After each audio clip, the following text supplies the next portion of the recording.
Exercises 1 through 3. Karen was working in a small corporation.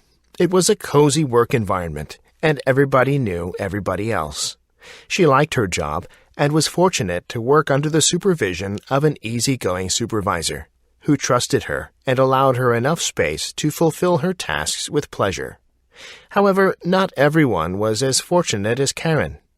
Linda, one of her oldest colleagues, had been transferred to a department that was known as the drill station. A few years ago, the department where Karen, Linda, and other coworkers had spent many fun experiences together had to be closed, and some people were placed in different departments. Linda was transferred to this central office, where a team of haughty supervisors was demanding tasks to be fulfilled in near impossible times. The few times that Karen visited Linda at her new workstation, she could tell that her old friend was overworked and stressed out. On a sunny Monday morning, Karen spontaneously decided to pick a rose from her garden and take it to her old colleague Linda. She was hoping to unexpectedly brighten her old friend's day. She entered the office and said, "Here, Linda, for a wonderful woman who deserves to receive this token of appreciation. This is for all the things you are and all that you do." Karen soon found that she had greatly underestimated the effect of her gesture. She saw her friend's eyes tearing up and realized that she could not have done anything better on this particular day. Several months later, Karen had to run an errand near Linda's workstation, and her old friend gestured her to come closer. Linda proudly pointed to a dried rose that was decorating her desk. It was the same rose Karen had offered her a while ago. She said, "I wanted to thank you again, Karen. I kept your rose because it makes me realize that there are people who appreciate me for who I am and what I do, and it helps me through difficult days here at work." This was the moment when Karen realized the importance of giving unexpectedly. Exercises 4 through 6.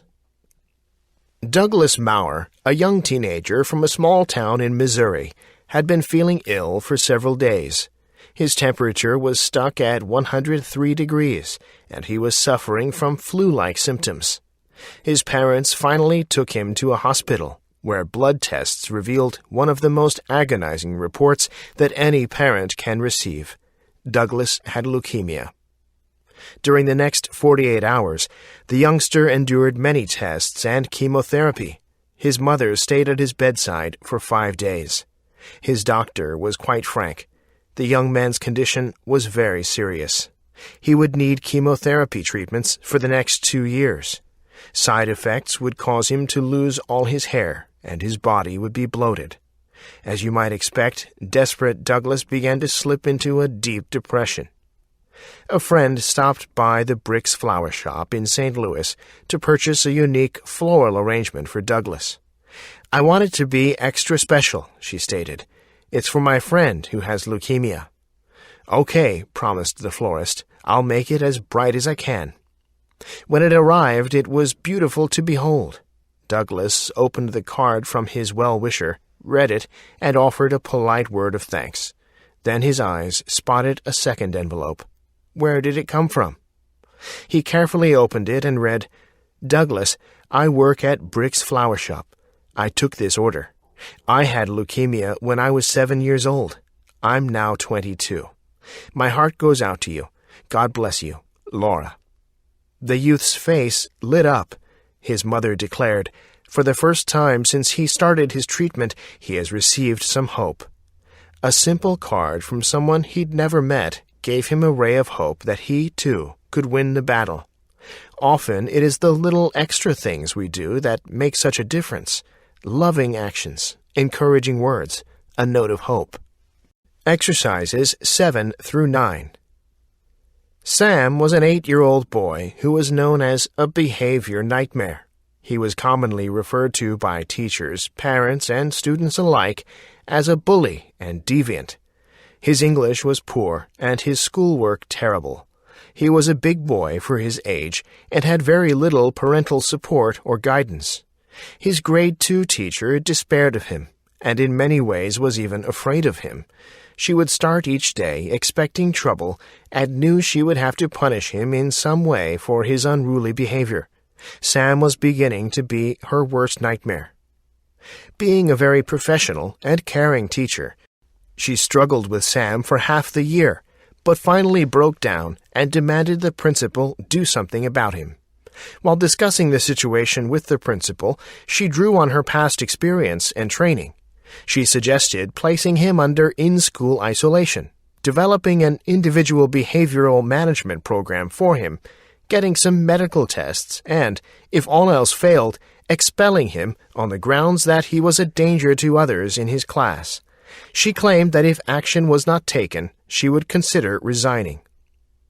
The principal asked her not to resign for at least 6 months, and took a measure that nobody expected. She immediately promoted Sam to grade 4. The result was nothing less than astounding.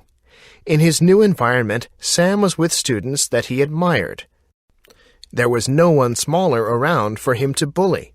Most important, the teacher and students had entirely different expectations of his behavior. These expectations were reflected in the classroom structures, rules and resources, and norms. Because Sam was experiencing difficulty with classwork at his new level, the principal also asked his previous teacher if she would help him with his reading at the homework center. Now, the special treatment he received was not brought on by his attention-seeking, negative behavior, but by his need to learn to read. The teacher was able to see Sam in an entirely new light. Through being able to teach him to read, she also restored her own self-confidence. Exercises 10 through 12. When I was young, I longed to own my own pony, but it wasn't to happen until I was in my 20s. However, children and animals have a special bond if they love each other, and I wasn't short on opportunities to learn this. My dad knew a man who lived about 10 miles from us. He always had a pony or two around the place and would let me ride a little pony of his called Jigsaw. He was very pretty, quite small, but very strong and lively. I loved him, and we certainly bonded, but I'd only been going to ride him for a couple of weeks when his owner rang with some sad news. Jigsaw had broken out of his paddock and vanished. It was very odd that a pony would run away from his secure home, but it seemed as if he had. I persuaded my dad to drive me around in the car near to where Jigsaw lived, in the hopes that we'd come across him, but we didn't. The police were informed, but nobody came forward to say they'd found him. It was a mystery. A few days later, I was out walking and passed by a yard behind a cafe, about half a mile from where I lived. Through the open gateway, I could see a man trying to corner a pony. I couldn't believe my eyes. It was Jigsaw. The man saw me looking and called out to ask if I knew of anyone who'd lost a pony.